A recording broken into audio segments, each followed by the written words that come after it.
Hello viewers, I'm your host Pratiksha Mishra with another episode of South Asia Focus. Let's begin the show. India's diplomacy sails on the twin strengths of regional unity and global vision. At the BIMSTEC summit in Bangkok, New Delhi renewed its commitment to strategic ties, celebrating shared seas and deep-rooted cultural bonds with Thailand. In dialogues with leaders from Nepal, Myanmar, Bhutan and Bangladesh, India championed the cause of stability and democracy, the anchors of its foreign policy. Take a look. Indian diplomacy has long been defined by its focus on multilateralism, cultural ties, and the pursuit of peace and stability in a diverse global landscape. Reaffirming this commitment, Prime Minister Narendra Modi represented India at the 6th Bay of Bengal Initiative for Multi-Sectoral Technical and Economic Cooperation BIMSTEC Summit in Bangkok. The summit underscored India's proactive role in fostering regional collaboration and building partnerships with neighboring countries.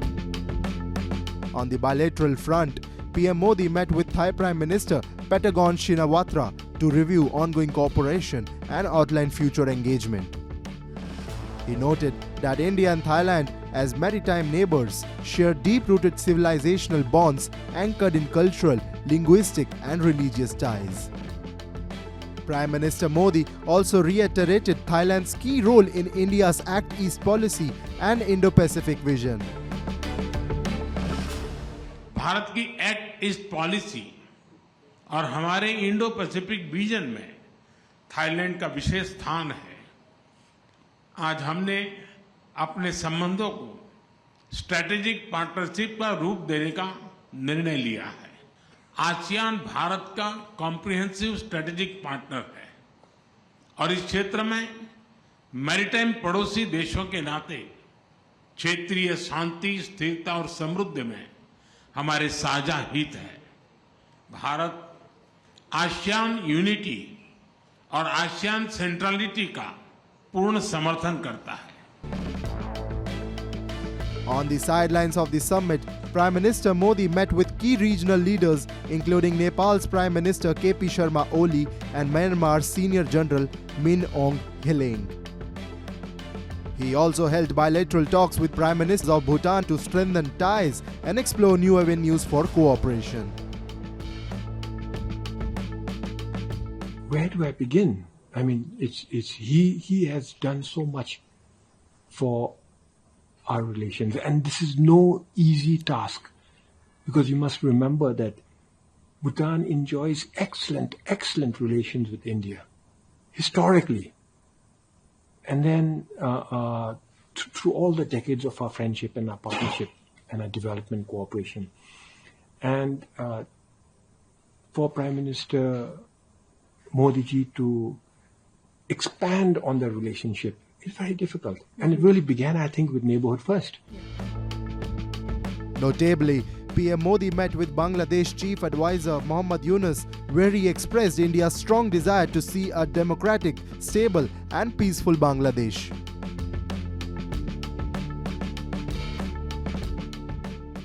Prime Minister also met today with Professor Mohammad Yunus, the Chief Advisor of the interim government of Bangladesh. Prime Minister reiterated India's support for a democratic, stable, peaceful, progressive and inclusive Bangladesh. He underlined that India believed in a people-centric approach to the relationship and highlighted the cooperation between the two countries over a long period of time that has delivered tangible benefits to people in both countries. Alongside regional outreach, India continues to strengthen global partnerships. External Affairs Minister S. Jaishankar recently met Dutch Foreign Minister Casper Veldkamp in New Delhi to enhance collaboration in trade, defense, technology, education and strategic affairs. For us, India is also a safe space for production of semiconductors and a country with opportunities also geoeconomically speaking. And we look forward to signing a memorandum of understanding on semiconductors and critical technology later this year. that will focus on trade, on research and development cooperation, on mobility, on workforce development, etc. Further demonstrating India's global engagement, President Gabriel Boric Font of Chile visited India at the invitation of Prime Minister Modi, marking 76 years of diplomatic ties.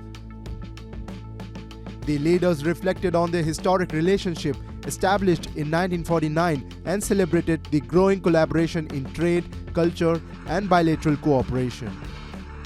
They expressed a shared commitment to further deepen the multifaceted partnership across key areas. Such engagements reflect India's dynamic and effective diplomacy, building regional unity, strengthening global alliances, and promoting peace, stability, and prosperity on the world stage. In times of calamity, when hope seems lost, India has consistently stood as a pillar of support for nations in distress. From the heart of Asia to the shores of Europe, India's commitment to humanity transcends borders.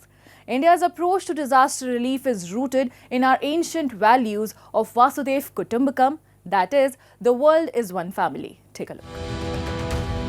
The visuals on your screen showcase the Indian Army's remarkable efforts as they treat patients in a newly established field hospital in Myanmar's Mandalay city. This 60-bed facility was set up in response to a devastating earthquake that struck on March 28 and claimed thousands of lives and left a trail of destruction in its wake. In a swift and compassionate response, India launched Operation Brahma, a comprehensive mission dedicated to offering search and rescue operations, humanitarian aid, disaster relief, and medical assistance. As a first responder in times of crisis within the region, Operation Brahma exemplifies India's commitment to solidarity and support. Several aircraft and Indian naval ships successfully delivered hundreds of metric tons of humanitarian aid and disaster relief materials, embodying a whole-of-government approach to alleviating the suffering caused by this tragedy. India has been the most substantive, the fastest, and the most significant responder to the earthquake in Myanmar. It was within 48 hours of the earthquake of 7.7 magnitude that our teams were in Naypyidaw, and I must share here that the Indian aircraft were the first which landed in Naypyidaw, and also our rescue teams were allotted the largest areas in Naypyidaw as well as in Mandalay. Indian community is working hand in hand with the Myanmar community, both during prosperous times and even during these difficult times which Myanmar is facing. We are helping the community by providing relief goods, by providing medicines, and also providing manpower to support the relief effort which is happening in Mandalay. This commitment not only underscores India's role as a reliable ally, but also reinforces its moral obligation to assist nations in need during emergencies. The Indian Army's strong dedication during the operation in Myanmar exemplifies India's commitment to supporting those in crisis. We have 6 medical officers, including 2 specifically lady medical officers, to look at the gender aspects of looking after the patients.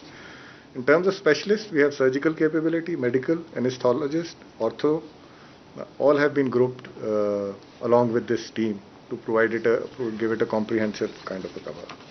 They are carrying advanced equipment, they are carrying vehicles, ambulances, and essential medicines, which we perceive would be required on ground based on experience in those. From the 2004 tsunami to the recent 2025 Myanmar earthquake, India has systematically strengthened its capacity as a first responder. In the aftermath of the tsunami, India's swift response in assisting Sri Lanka, the Maldives and Indonesia established its reputation as a reliable ally in times of crisis. During the 1970s, India played a crucial role in helping Bangladesh recover from devastating cyclones and famine. Furthermore, throughout Sri Lanka's decades-long civil war, India contributed significantly to relief and reconstruction efforts.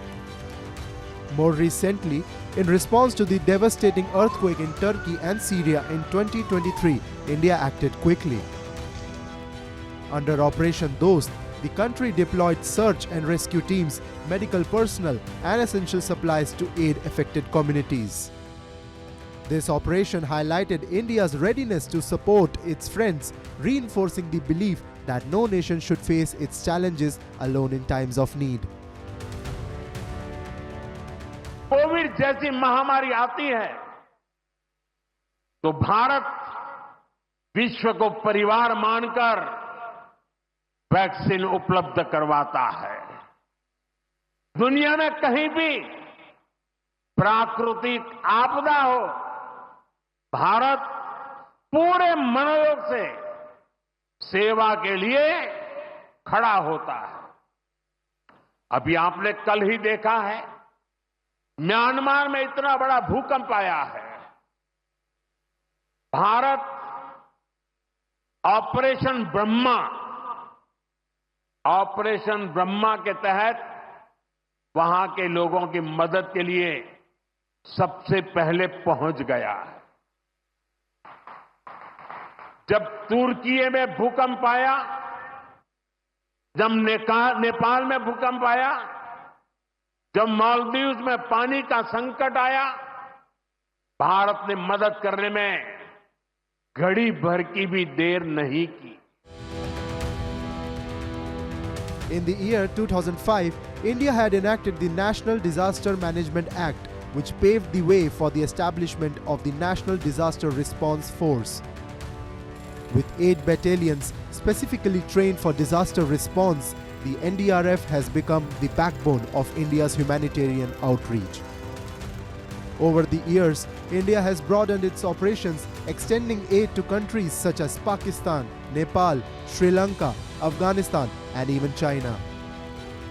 This expansion underscores India's commitment to international solidarity and its proactive role in providing assistance during crisis. In every corner of the globe, India remains steadfast in its mission to be a beacon of hope, demonstrating that compassion knows no boundaries. Time now for Asia This Week, the stories from across the continent. South Korean authorities launched a joint on-site inspection on March 31st over recent deadly wildfires that killed at least 30 people and razed thousands of buildings, including historic temples. The authorities believe a man who is in his 50s began the fire in southeastern Useong County when he performed an ancestral rite by a family grave on March 22nd. The police, along with the fire department and the National Forensic Service, collected samples from the area around the initial ignition point and plan to verify evidence.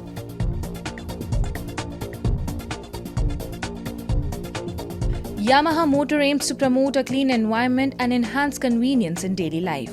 Recently, the company exhibited an immersive range of marine boats and facilities at the Japan International Boat Show. At the event, Yamaha Motor unveiled its new next-generation Hamo boat control system. This system can be easily installed on boats, just like an outboard motor. Its electric propulsion ensures an eco-friendly experience and enables smooth, quiet sailing. 新型ハルモの新しくなったポイントは、推進機本体自体をですね、非常にコンパクトにしたというところがございます。初代ハルモは少し全長と幅が大きかったんですけども、今回中身の部品を軽量コンパクトの設計を織り込むことでコンパクトな形状を実現することができております。それによりリギング性とか運搬等ですね、改善にもつながっているというふうに考えています。低速でゆっくり遊覧するところで目的地がかなり広いところに関してはジョイスティックを一度倒したら速度でキープしてくれるジョイホールド機能というそういった新しい機能も搭載しております。ハルモのターゲットは低速でゆっくり遊覧する使われ方の方たちをターゲットとしております。小樽運河、徳島、ひょうたん島、さまざまなところで水路がありまして、その水路でゆっくりボートを走らすという低速で遊覧するようなお客様たち向けに提供していきたいというふうに考えています。湖とかでですね、ハウスボート、そういったボートは非常に低速で湖の上を佇むという使われ方があるということが分かりましたので、アムステルダムの運河でこう遊覧するボートに加えて、そういったハウスボート、重たいボートをゆっくり動かす、まさにハルモの特性に合った、使われ方ということも分かりまして。As a result of extensive research and development, Yamaha Motor has achieved a clean and efficient propulsion system for boats. This innovation will expand its application beyond commercial use to recreational boating worldwide.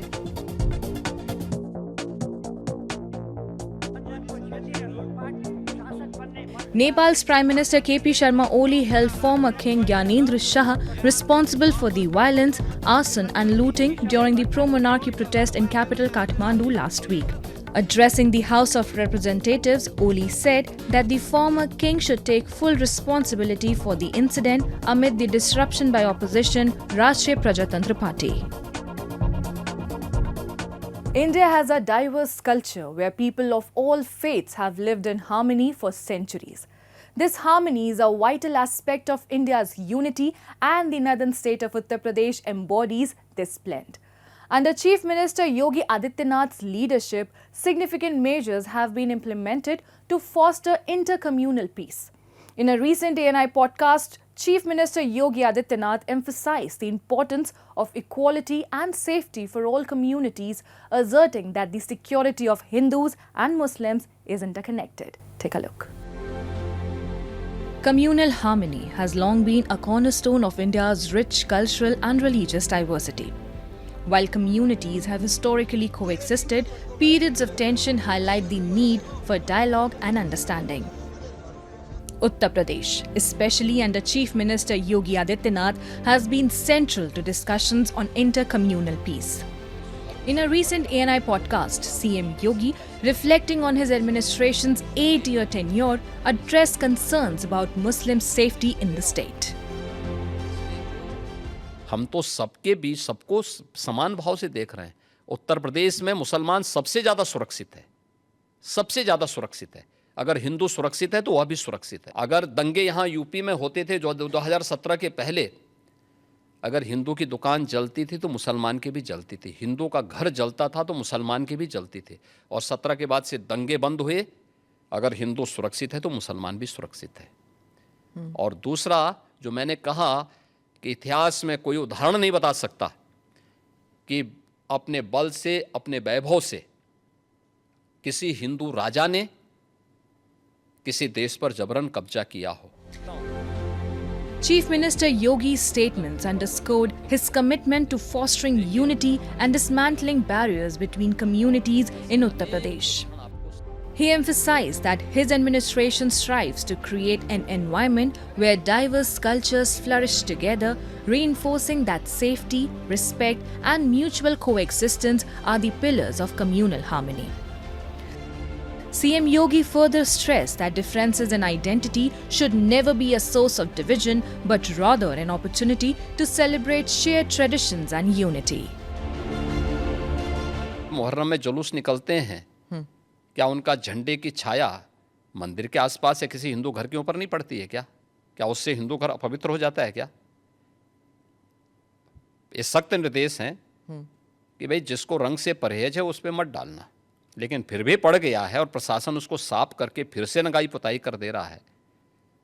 ये कौन सी बात है? क्या रंग बिरंगे कपड़े पहनते नहीं? हिंदू से ज़्यादा रंग बिरंगे तो मुसलमान ही पहनता कपड़ा, तो फिर रंग से परहेज क्यों? यानी तो दोहरा आचरण है। तो क्या रंग बिरंगी कपड़े पहने लेकिन अगर रंग पड़ जाए तो हाय तौबा मचाते हैं? ये नहीं हो सकता है। ये दोहरा आचरण क्यों मचाते हो जी? अरे गले मिलो। बहुत सारे मुसलमानों ने रंग में होली खेली है। शाहजहांपुर में तो नवाब साहब की पूरी झांकी निकलती, शोभा यात्रा ही निकलती वहां पे। तो Chief Minister Yogi Adityanath emphasized that communal unity is not just a goal but a necessity for Uttar Pradesh's diverse society. By fostering dialogue and understanding, the state can set an example of peaceful coexistence. He urged the people to embrace their differences and celebrate their shared humanity. In Geneva, Baloch activists protested outside the UN Human Rights Council demanding global intervention against Pakistan's alleged war crimes in Baluchistan. Spearheaded by the Baloch National Movement, the demonstration highlighted grave human rights violations, including enforced disappearances and illegal killings. Dozens of activists from the Baloch National Movement gathered outside the UNHRC office in Geneva, raising their voices against Pakistan's systematic human rights violations in Balochistan. Holding banners and chanting slogans, they condemned enforced disappearances, extrajudicial killing, and the repression of dissent in the region.